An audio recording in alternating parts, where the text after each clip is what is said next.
sadhusanga. So satsanga's boat is calling. Who'll go?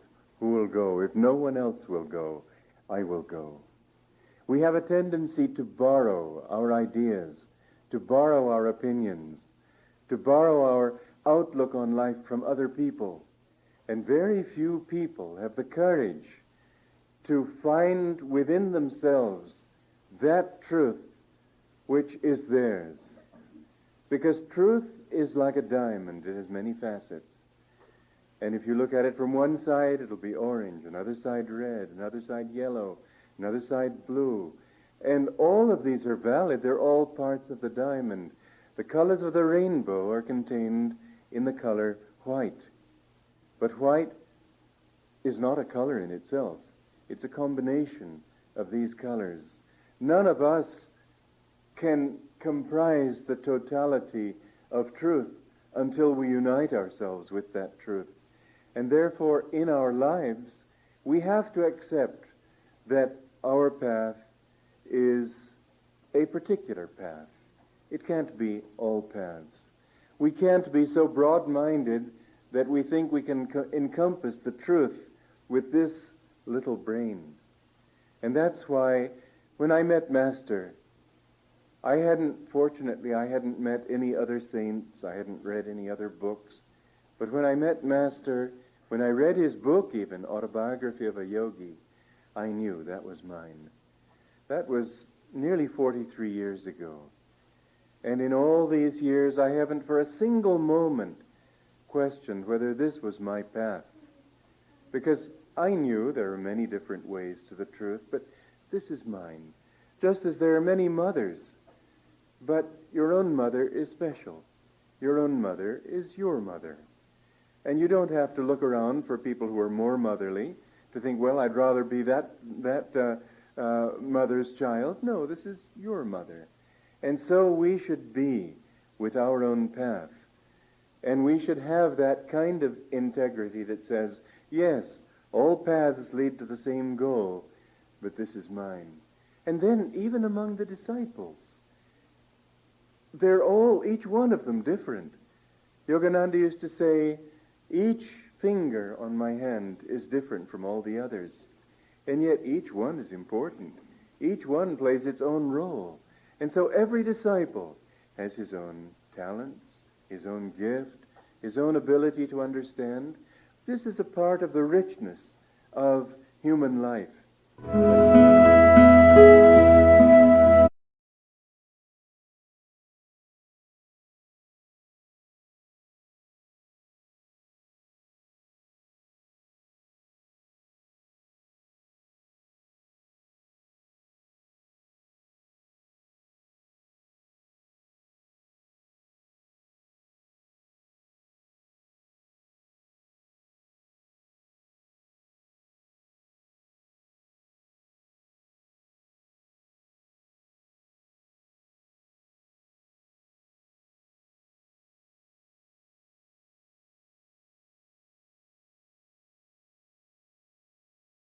Each one of us must take that path which resonates with his own inner reality.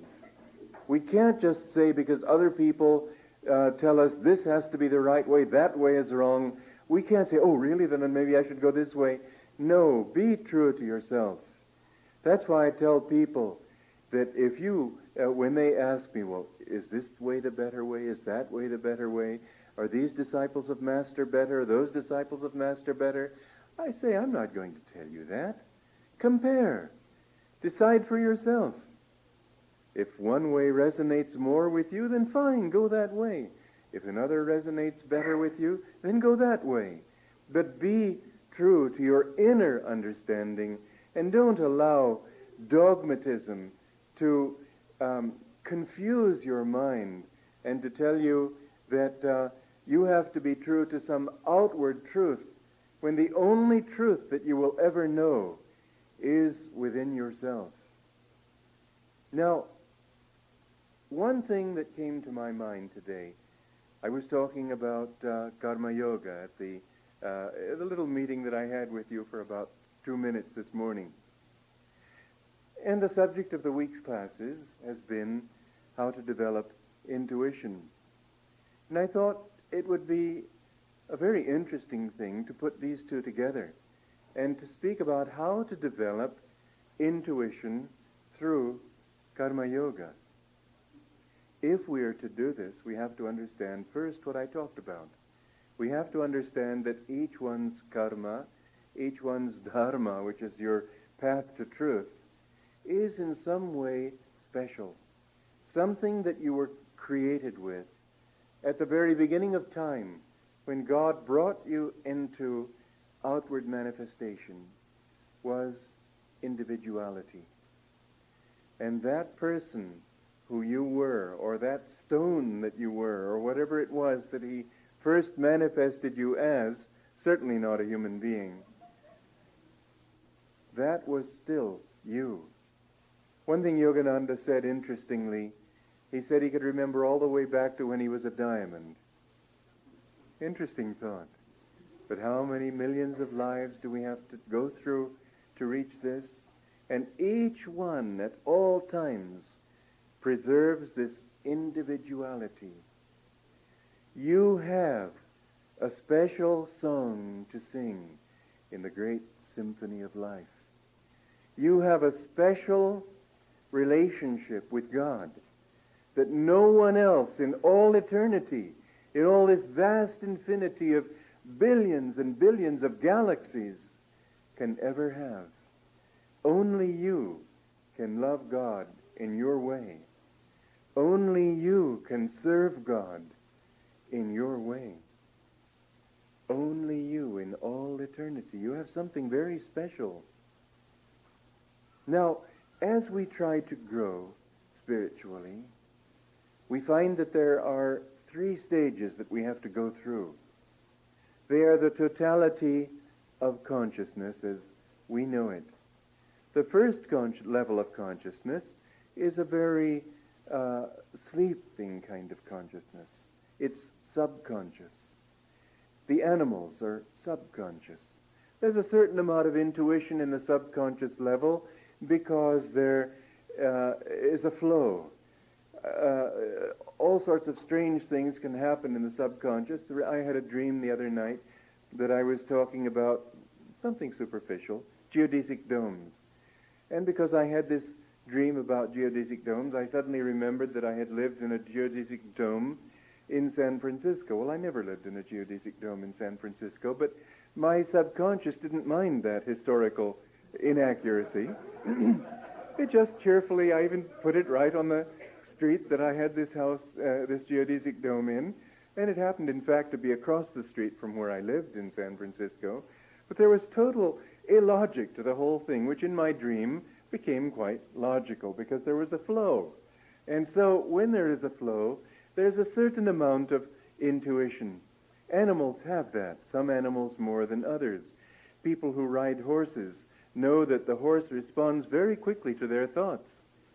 And the horse knows if, for instance, you're not a good rider, or if you really are in control. I remember a cousin of mine. I was 17, she was 14. She visited us in Scarsdale, New York, and she wanted to go horseback riding. Well, I had no interest in horseback riding, but she kept talking about it, and I knew that at 14 I couldn't just say go on. So I had to take her and ride horseback. Well, I began to develop in my mind this big image of myself leaping on the back of the horse and thrusting my heels into the horse's side and cantering off into the sunset just like a cowboy. And so I got there, and I leapt onto the horse's back and clapped my heels into its side, and he looked around like this, gave sort of the horse's equivalent of a yawn, and sort of ambled, shuffled over to a clump of weeds and began munching. And he knew immediately that I was no horseback rider. He could do anything with me that he wanted to. They have an intuition. There was a cat, I heard a story about a cat, a true story, that lived in the middle of the United States, somewhere in Wisconsin or something, and the family had to move to Washington State, which is about 1,500 miles away. And they thought it was not possible to take the cat, so they left it there. And they moved into their new home. They settled down. Everything was going fine. When one morning, that cat appeared on their doorstep. That cat had the intuition to know where they were somehow and to be able to follow them. You can't attribute that to smell, sniffing along the highway. There was something else working. This intuition is to some extent developed among the animals, but to a lesser extent. It's not intuition on a high level. Basically, one is unaware on a subconscious level. And to come up from that level is not an easy task.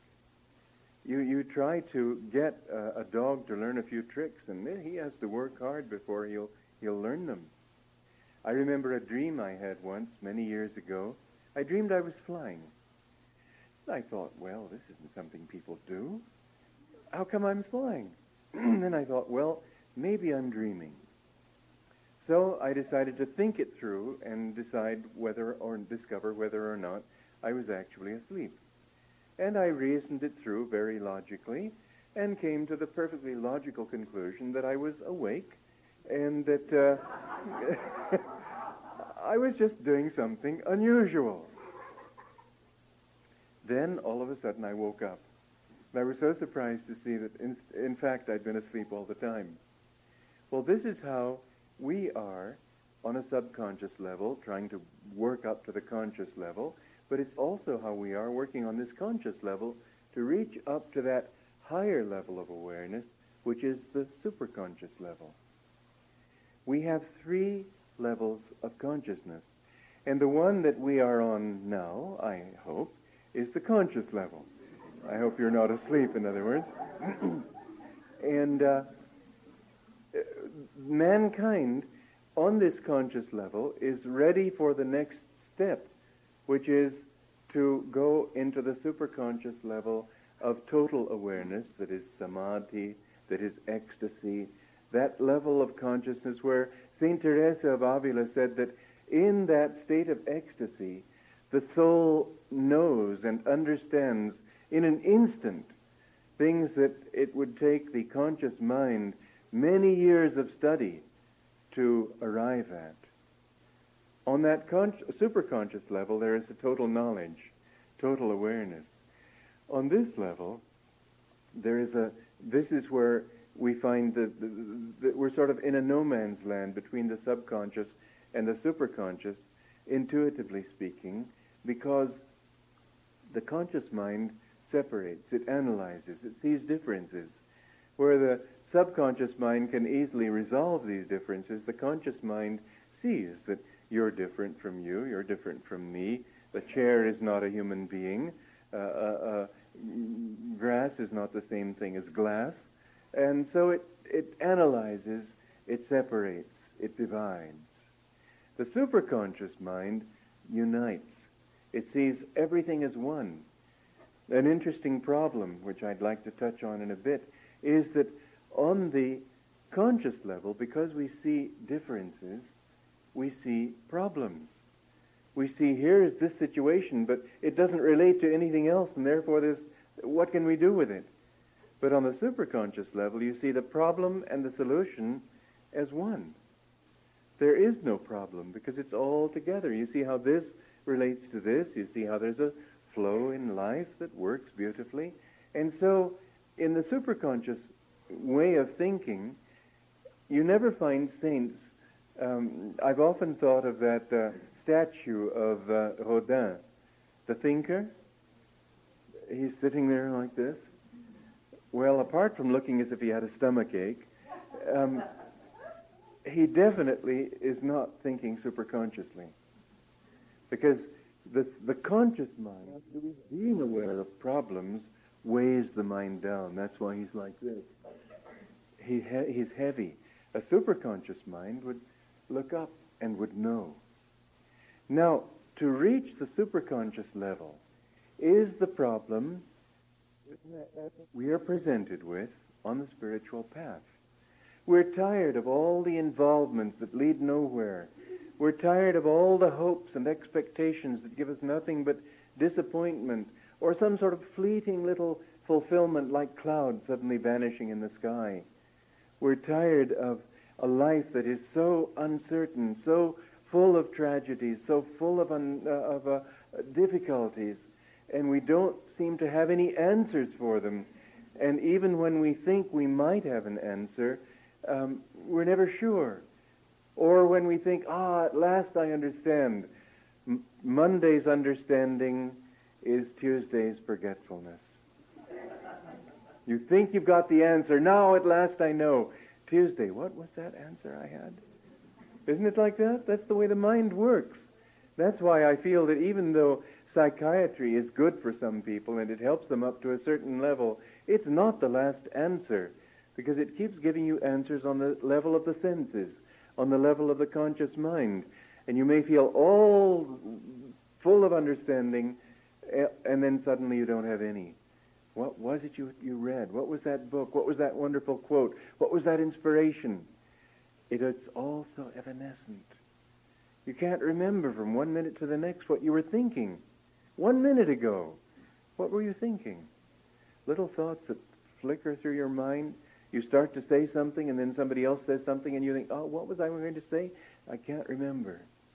The conscious mind is so unconscious compared to the superconscious. It's a mistake, by the way, to say, as Jung did and others, to speak of the unconscious, because there is no such thing as unconsciousness. Everything was produced out of the consciousness of God, and therefore even the rocks have consciousness. They just don't have very much consciousness, but they do have some. There's a germ of consciousness in every atom. And what we are is atoms that have finally evolved to the point where we have a certain amount of self-awareness, and now we want to go to a higher level of awareness. And so we take up spiritual practices. We take up meditation. We take up service. We take up chanting. We take up reading spiritual books, listening to spiritual discourses. And yet what I've seen is that people on the spiritual path, by and large, don't seem to be able to break through that veil. It's a veil between the conscious and the subconscious. You know what happens when you wake up? Suddenly you're in another world. You can't even remember your dreams often. It's a breakthrough. Well, that's what happens in superconscious, only it's much more intense.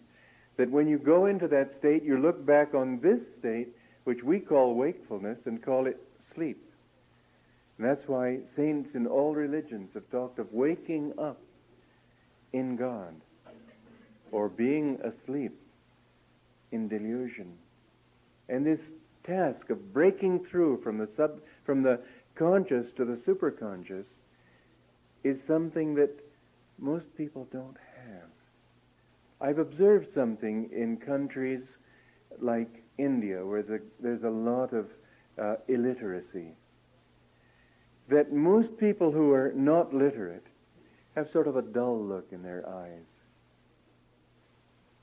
Some people, however, even though they don't know how to write, have a very bright look, because they've broken beyond the unknowing of not knowing how to read, not knowing how to think. They've broken through that into a superconscious level. You know, Ananda, I spent a lot of time with her in India, and she was illiterate. If somebody asked her to autograph a picture, she would put a dot on the picture. This was a symbol of eternity, of infinity. But that's all she could do, was put a dot. And yet, scholars came to her to ask her to explain deep truths in the scriptures. And she would ask them to read the scripture to her, and then she'd explain it. But she was not capable of reading the scripture. She just knew the truth behind that scripture. Well, her eyes were bright. Her whole demeanor was bright. And others that I've seen in villages in India, in simple places, they may not have been enlightened in the highest sense, but those people who had a certain brightness, there was an intelligence, an awareness that bordered at least on the superconscious. Well, now here's something that I've observed on the spiritual path, and it's puzzled me, frankly. I've seen people who spend a lot of time every day meditating. And you would think that people who do that would become bright, wouldn't you? What's puzzled me is that very often I've seen them dull. It hasn't wakened them. I've seen many monks and nuns. I remember I was in Patmos, where Saint John the Divine, the Beloved, lived and wrote the Apocalypse.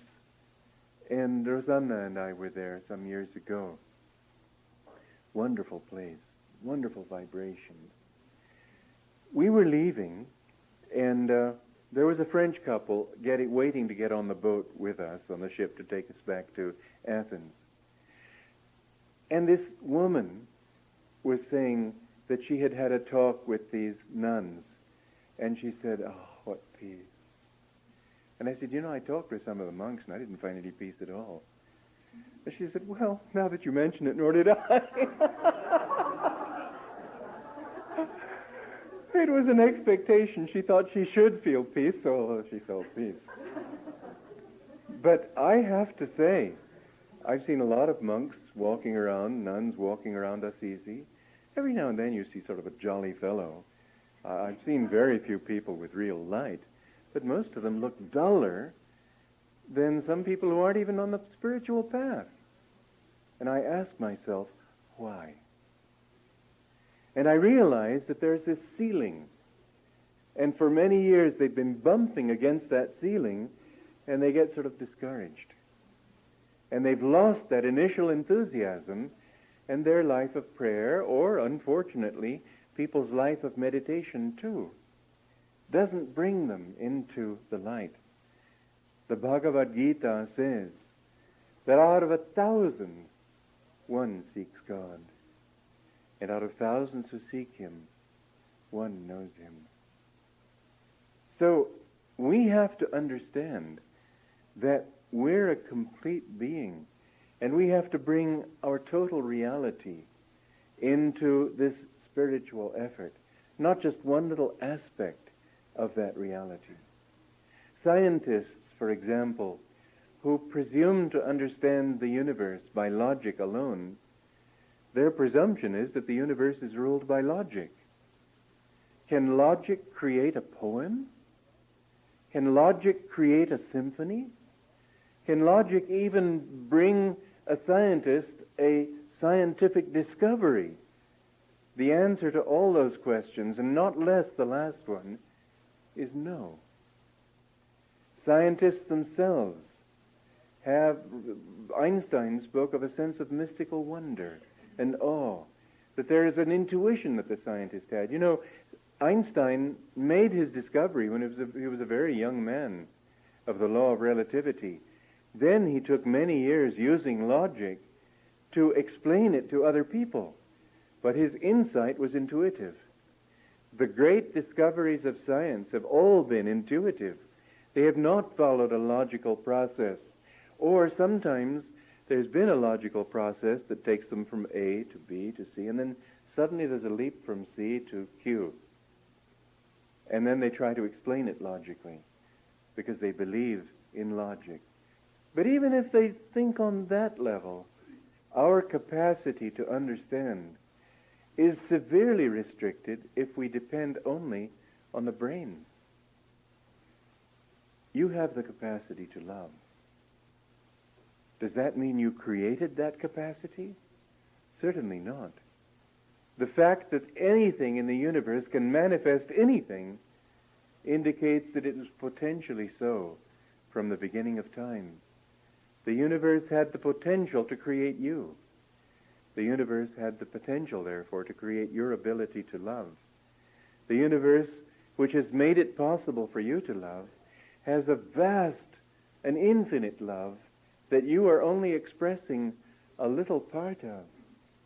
And if you think you can understand anything or anyone without compassion, without love, you're very much mistaken. Scientists only see half the picture.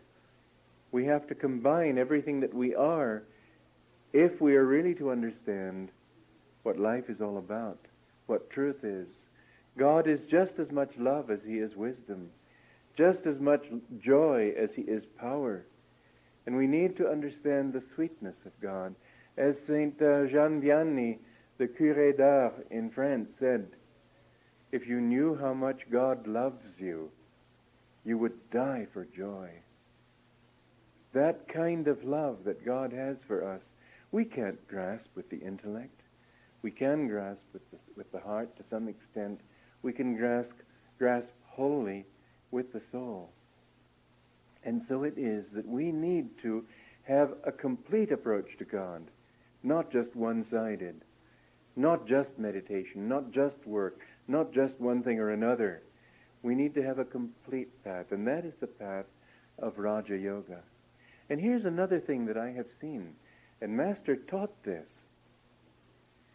He said we should pray this way: I will reason, I will, I will act. But guide thou my reason, will, and activity to the right path in everything. Now, too many people, if they only emphasize meditation, develop the very opposite of that kind of spirit. They develop a passive attitude. They wait for God to tell them what to do. They wait for God to show them in visions his truth, the direction they should take in life. They wait for God to do it for them. And they don't realize that God is in them. And they are the ones who have to activate him. And so, to act right in this world is absolutely essential if we are going to pass from that into that union with Spirit. It can't come only through meditation. Master said that to find God, you must be intensely active in this world. Active in a higher way. Active for spiritual principles, but active. Karma Yoga is very important to the spiritual path. Now, in India, I have met many who said, well, I'm not ready for the spiritual path yet. My path is still Karma Yoga. And I've said to them, you don't have anything to do with yoga as long as you can say that. To be a karma yogi does not mean just to work in a shop. To be a karma yogi doesn't mean to be just active. To be a karma yogi doesn't mean even just serving God, although that's good. It's a step in that direction. But karma yoga has several basic conditions for it to be yoga rather than karma. You see? Karma yoga means action that leads you toward yoga. And there are a lot of people who are just going in circles. That's not karma yoga. Now then, the first thing is what is taught in the Bhagavad Gita. Action, the word in Sanskrit is nishkam karma. Nishkam means without desire, desireless action. Many people think, well, if I had no desire, then my life would become dull. I would become an automaton. Not true. You ought to open that door.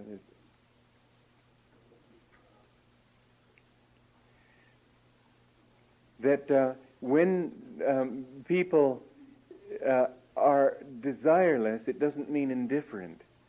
It means that that their desire is to offer it to God. That they don't have, in other words, it's without desire for the fruits of your action. Nishkam karma means action without desire for the fruits, for the results. Well, you may say, then what's the use of building a house? I want to build a house that will become a house. I don't want it to fall down. Naturally, I want to build a house that'll stand. Isn't there a desire involved in building a house? No. Not a personal desire, you see. There is the difference between an impersonal desire. This is what should happen. This is what I'm trying to make happen because it's meant to be. And that desire, I want a house for me. You see, we have to get rid of the ego principle. That quality in the heart that is divided into likes and dislikes. We have to be accepting of everything, but try our best. And then if the house falls down, I remember in Ananda, when I first built Ananda, I wanted to build a geodesic dome, and I had a book that was telling me how to do it, and I'm not really a carpenter. Well, the first one I put up collapsed.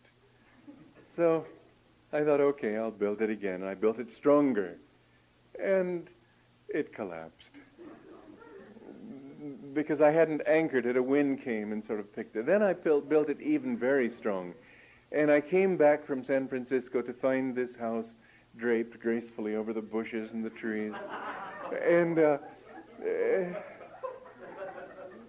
I had no more money. And you might think that this was a high moment of tragedy. No, I sat down and had a great meditation. I thought, it's your house, God. If you want to take it away, fine. I'll try again. You see, when you have that freedom inside, then you can do it again and again and again. You don't get discouraged. You have much more will. But people who are attached to the fruits, while living here, are thinking here. And so their energy is divided. When you are just living right now, you can put much more energy and do a thing much better.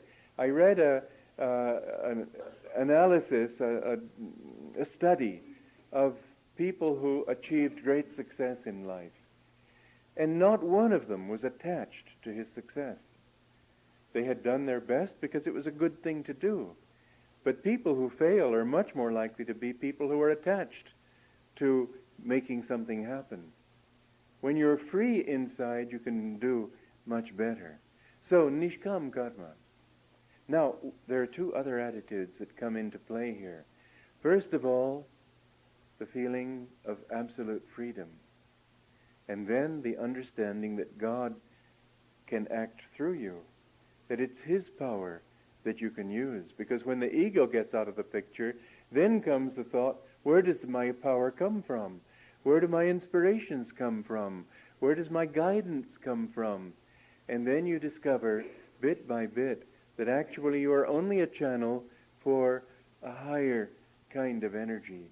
And so in karma yoga, we have to act without desire for the fruit, but then give it to God, and then realize that God is doing it. And when you let God act through you, you'll find that everything goes right. And sometimes He has a good sense of humor and makes it look as if it isn't going right, like that building fell down. But it worked out for the best in the end. It got many people involved, and it was a good thing, not a bad thing. It helped me to become more realistic as to what I needed to do. Well, the first thing was hire a carpenter. The obvious. That was not, you might say, the highest inspiration that a person on my level of ignorance could reach. But there was much more involved in that. I've seen it happen again and again in my life, that when things happened that I did for God, often it looked as if disaster was looming. But if I went on with faith, it all worked out. Whereas if I interjected my own desires, I kept getting blocked. Sometimes even the block, if you give it to God, is a good thing. Now, inspiration comes on a human level, usually, not always, but usually, by doing. And that, ultimately, is the importance of karma yoga and the need for karma yoga in the development of intuition. That as you act, if you act with the thought of being guided, you'll find that it's much more frequently that God shows you if you try your best. I found this in human dynamics, in working with people, that sometimes, because as you know, I had to build Ananda, and it was a big job. And at first I had to do it alone, and then I had to do it against the objections of a lot of people, and only a few people understood what I was trying to do or had enough faith in me to at least try to go along with me. But there was a lot of opposition and difficulty and so on, and I would make a proposal and somebody would object and somebody else would object, and finally people saying this won't work and that won't work and here's why you shouldn't do this and that's why you shouldn't do that. And my feeling was that even if I'm wrong, it's better to do something than nothing. Because nothing blocks your energy. Nothing blocks your... You found in a group discussion, you've all been in group discussions at various times in your life, and if there comes a point in that discussion where people suddenly say, oh, it can't work, you get discouraged, what happens to your intuition? What happens to your willpower? What happens even to your hope? At that moment, none of it. It's all gone down the drain. It only really is when your energy is high and the flow is there that then other ideas come. I remember a time years ago, a group of us were sitting around and we began to talk about what we could do to develop Ananda. And we had all sorts of fabulous ideas. Probably none of them practical. It didn't matter. We knew that they weren't necessarily practical, but we also knew that if we all said yes to these ideas, that gradually some really practical idea would come out. Whereas the first thing people usually think when they're proposing an idea is why it might not work. The time of inspiration is the time not to criticize, not to evaluate, but to go with the inspiration and try. And then later, when you find things going, you often will find that the road begins to open. And you begin to see that a wrong movement led to the right movement, which might have taken you off in a totally different direction. But if you stayed still and didn't move, expecting some vision to come in your samadhi, I have seen people wait a long time for that kind of guidance.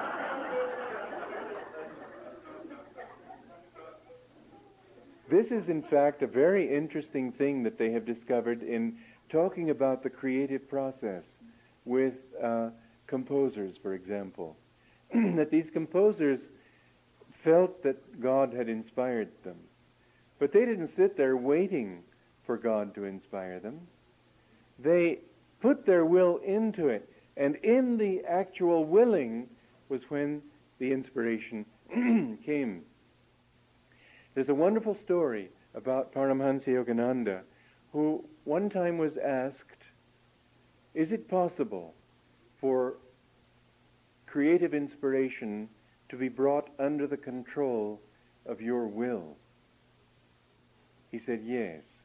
Now think of how many composers, writers, people who work with inspiration have gone for years with no inspiration because they didn't know how to make it happen. Yogananda said, you don't have to go through dry periods. He said, yes, you can be inspired like this. He was dressing to get ready to go to give a lecture. He said, take down this poem. He just sat for a moment, concentrated here, and spoke. And this poem was included in his book, Whispers from Eternity. And that poem is so beautiful that it was quoted in a review of somebody who said, this book is so beautiful, but there's one poem I can't resist quoting. And it was a lovely poem. I just quote the first few words of it. Father, when I was blind, I found not a door that leads to thee. But now thou hast opened my eyes, and I see doors everywhere, in the hearts of flowers, in the stars, in the wind, in the leaves of the trees.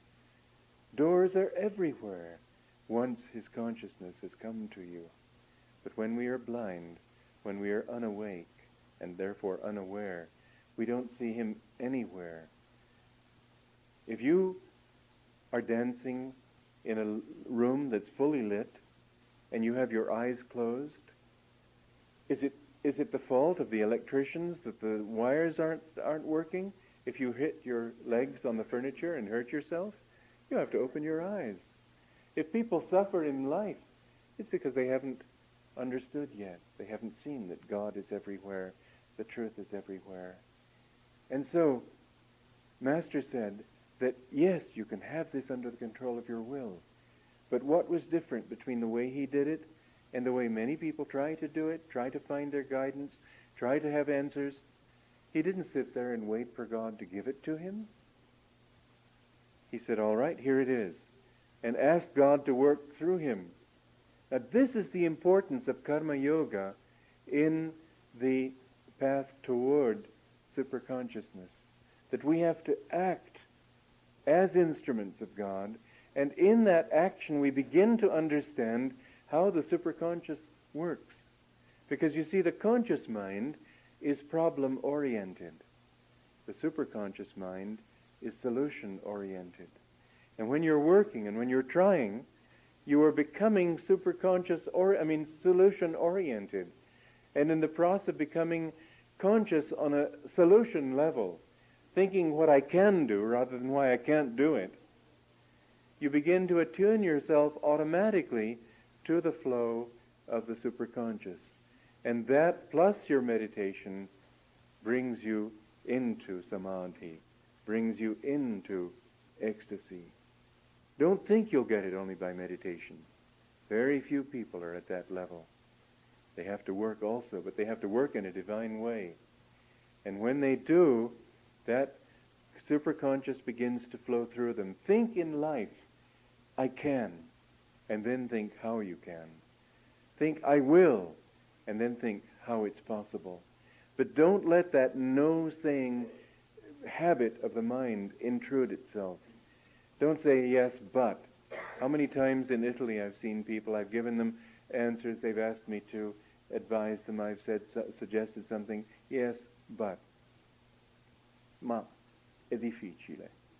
But it's difficult. If you think it's difficult, it will be difficult. If you think it's possible, it will be possible. If you think you can do it, you can do it. And even if something looks impossible, you will find that the very existence of that thought means there's an answer to it. There is no problem in the universe that cannot be solved, because everything is a part of the highest reality. And sometimes you don't get complete answers. Sometimes the answer is being one with him. There's a classic story in Zen, in the Zen teachings, of this postulant monk who was brought in for an exam. And they posed an impossible conundrum to him, an impossible question. And nobody else had been able to answer it in this class. He saw a vase on the mantelpiece and smashed the vase. He passed the test. Why? Because the thing is to destroy this thought of form, destroy this thought of separateness. In that thought, you suddenly realize, sometimes Yogananda, when he was counseling people and couldn't get through, I watched him do this. He would sometimes say something that was absolutely illogical, something that didn't make any sense to the person he was trying to help, something that defied reason. And what happened in those cases? Well, you know, there's that other Zen conundrum. The sound of two hands clapping is like this.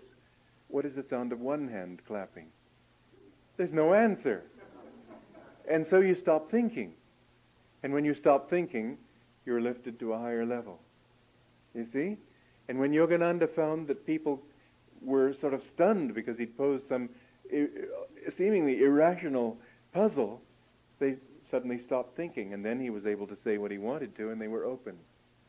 But you will see that when the mind stops working, sometimes we would come to him with questions. Often, in fact, obviously, you come to a teacher with questions. And he wouldn't talk about those things, and yet suddenly we felt that we had all our questions answered. We couldn't even remember what they were. Later we would sort of kick ourselves, I forgot to ask him that. Until finally we came to the point of understanding that the answer lay in non-questioning. The answer lay in the completeness of understanding that we felt in his presence. And so we have to learn to think superconsciously. not just to go into samadhi and then we'll be super conscious. We have to think that way in daily living. We have to be solution-oriented. We have to say, I can. Not, well, but here are all the reasons I can't. We have to be sure that there's an answer and then work to find out what there is. And I found that again and again that if I refuse to let my mind be hypnotized by the difficulties and just am absolutely sure that, just like one man I used to know who said he would do things that he had never done before, and someone would say to him, but you've never done this before. And he said, well, other people have done it, haven't they? Yes, other people have. He said, they're human beings, aren't they? Yes. Well, I'm a human being, aren't I? Yes. Well, then why shouldn't I be able to do it too? And he did it. There shouldn't be any reason why you can't do anything in the world. If you tune into that reality of which everything is a manifestation, and you will see this work in your life, that if you act not with ego, not with the thought. For instance, when I wanted to, this was a story in my book, The Path, where I was studying Greek, and I never went to class, and I never did any assignments, and I just wasn't interested in my university studies. I was trying to find God and truth and what life was all about, and this seemed too trivial to take up my attention at that time. Whether I was right or not to do this is a matter for you to think about. I don't worry about it. But at any rate, when the time began to approach for the exam, and the professor was trying to prepare us for the exam, I became the sort of either class embarrassment or class joke, because he would ask me to translate, and I would maybe recognize a word like ho, the, or adelphos, brother, or philos, love. I would recognize maybe 2 words in a whole paragraph. And he began to say, well, there are some people in this class who might as well not even come to the exam. Everybody would look at me and laugh. And I had it in my mind that I was going to pass this exam. So a week before the exam, I picked up the book and I started reading it. I couldn't read more than 2 sentences. It was just, I wasn't in the mood. So I thought, well, I'll study twice as long tomorrow evening. Tomorrow evening came, I couldn't look at it again. The next evening I thought I'd study 3 times as long, and I still couldn't look at it. Until finally the night before the exam, and I thought, my God, I've got 1 night. And so suddenly my mind switched gears, and I said, you're a Greek. Well, being a Greek made it very easy. There was none of this thought of pushing it away, saying, oh, I can't do this, it's difficult. No, it was all absorbing. And then there's something within us that we are Greek. We're American, we're Italian, we're German, we're Japanese, we're everything. Because behind this human being, there is the cosmic man, of which all human beings are only examples. And so maybe in some way I tuned in to the Greek consciousness.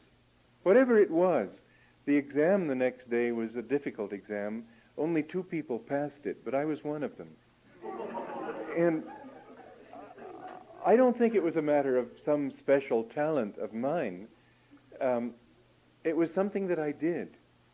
And what helped me to understand what I'd done was that later I tried to use this principle with the thought, I'm this.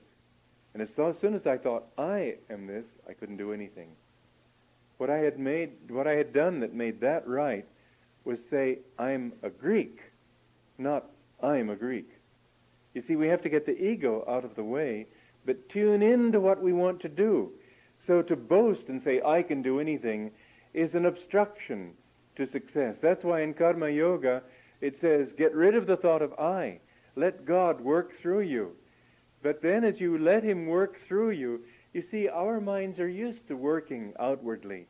And if we cut that off altogether, we're destroying or paralyzing a large part of our actual awareness in the somewhat dim hope of reaching something we don't know.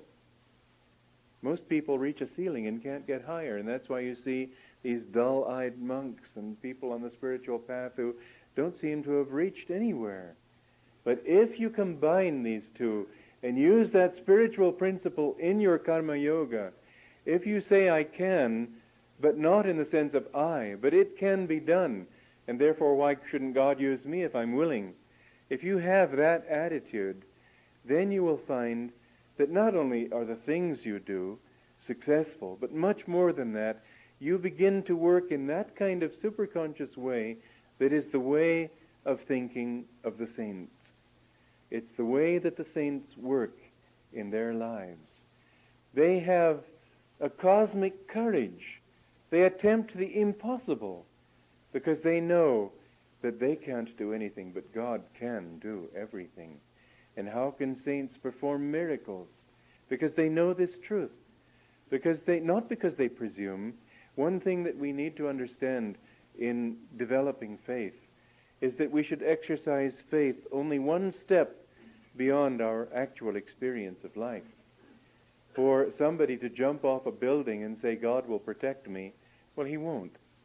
He doesn't work that way. But when you feel that's presumption.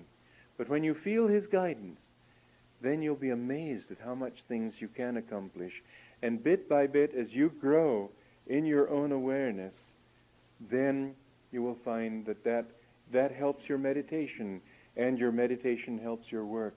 And both become essential in your spiritual growth. The other pedestals are bhakti yoga, devotion, jnana yoga, discrimination. Don't do foolish things. You have to be sensible. Fools can't find God. Stupid people can't find God. He gave us a brain to use. But if we use all of these, and that's the essence of Raja Yoga, in addition to meditation, the whole path embraces the development of all aspects of our being. So that if you have a talent, use it, offer it to God, develop it. If you have something that you do well, do it as well as you can, but always for the glory of God. And you will find that in that, he will help you. And so we have these affirmations of superconscious living that help us to get the thought, I can, I will, I am awake and ready. That kind of thought.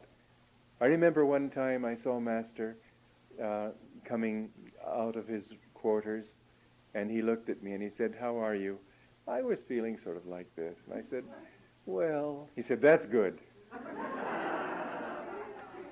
He wasn't going to let me have this thought of, he always wanted us to say yes to life. He always wanted us to feel energetic. He always wanted us to have high energy and not to think that, oh, it's work, it's less than the spiritual path, it's a part of delusion. It's not. I remember one time I was working at the desert where he was, and he came out from his dictation and worked with me and was digging in the earth with me and a few of the other monks. And I saw him panting a little bit. And I said, it's hot work, isn't it? He looked at me a bit sternly. He said, it is good work.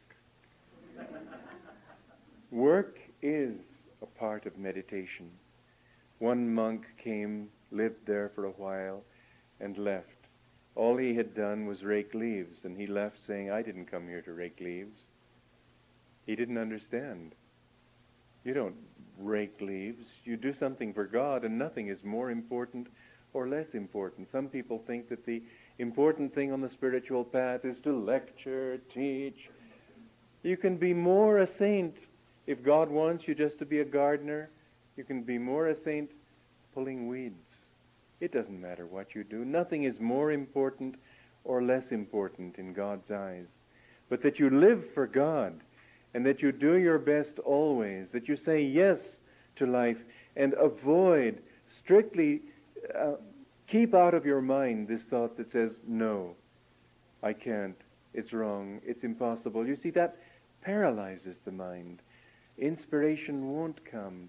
But even if you take a wrong direction with faith, in the very act of doing something, gradually that clarity will begin to come to you, and you'll learn better. What better story to exemplify this than St. Francis? He was praying in that chapel at San Damiano, and Jesus spoke to him from the cross, and he said, "Rebuild my church." And St. Francis looked around. He saw that this chapel was falling down, and so he decided God wanted him to rebuild that church. And so he carried the stones and gradually built this church. Well, later he came to understand that that wasn't what God meant. But if he had done like so many devotees that I've seen, now I wonder what Christ meant by that. He could have meant this chapel, but gee, he might have meant something much bigger. And what did he mean by rebuild? And who am I anyway to think of rebuilding? I mean, that's not for me. I'm not a carpenter. I'm not a stonemason. I'm certainly not a priest. I'm the son of a merchant in Assisi. What can I do? Maybe he made a mistake. Maybe he was talking to somebody else and I was just eavesdropping. How many people have I seen do this on the spiritual path? And so St. Francis made a mistake. He did something that Christ hadn't really meant.